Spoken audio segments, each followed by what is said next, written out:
જય શ્રી કૃષ્ણ, રાધે રાધે, જય દ્વારકાધીશ। કેમ છો બધા? મજામાં ને? એક સરસ વાત કે આપણી પાસે છે ને જિંદગીમાં કાંઈ હોતું નથી, પણ એ બધું મેળવવા માટે છે ને જે આપણે જોઈએ છે ને એની માટે આપણે બહુ સમય, આપણી જાત બધું ઘસી નાખીએ છીએ અને એ વસ્તુ આપણને હાંસલ પણ થાય છે, પણ એ બહુ મોટો આપણી પાસે સમય માંગી લે છે અને આપણે ઘણું બધું એ બધું ભેગું કરવા, હાંસલ કરવા માટે જતું કરીએ છીએ અને એ બધું જ્યારે આપણી પાસે આવી જાય છે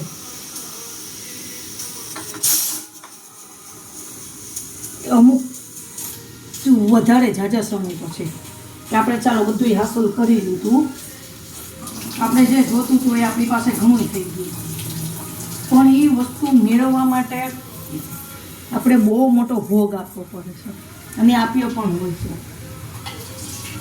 અને જ્યારે એ વસ્તુ આપણી પાસે સમય હોય છે કે ચાલો એ વસ્તુને આપણે વાપરીએ કે કરીએ, ત્યારે આપણી પાસે એ સમય નથી હોતો અને એ વસ્તુ આપણે કાંઈ હોતી જ નથી આપણી પાસે। અને એ હકીકત એની આપણને ત્યારે ખબર પડે કે આપણે જે પણ બધું જતું કર્યું છે ને આપણી જિંદગીમાં, હા હવે હા જો છે ને આપણાથી એક કામ ટાઈમે ન થાય, એટલે જો આ જિંદગી એવી છે। ઓલું એક ભજન આપણે નથી કહેતા કે ઘણે ગાયું છે, એ કાંઈ એમને એમ તો નથી ગાયું કે તો હવે મારે ઘણું મંદિરે જવું છે પણ પગ ચાલતા નથી, પુસ્તકો વાંચવા છે, આંખમાં દેખાતું નથી, કામ કરવું છે, હાથ ચાલતા, કામ શરીર કામ કરતું નથી, તાલી પાડવી હાથ કામ કરતા નથી।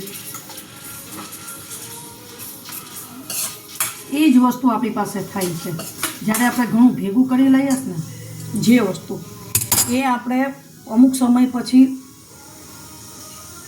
નથી કરી શકતા। એટલે જેટલા આપણી પાસે જ્યારે જે સમય છે બધુંય કરતા રહ્યો, બધુંય કરો, પણ જે તમારી જિંદગી છે ને એ પણ તમે સાથે સાથે બધું કરતા રહ્યો।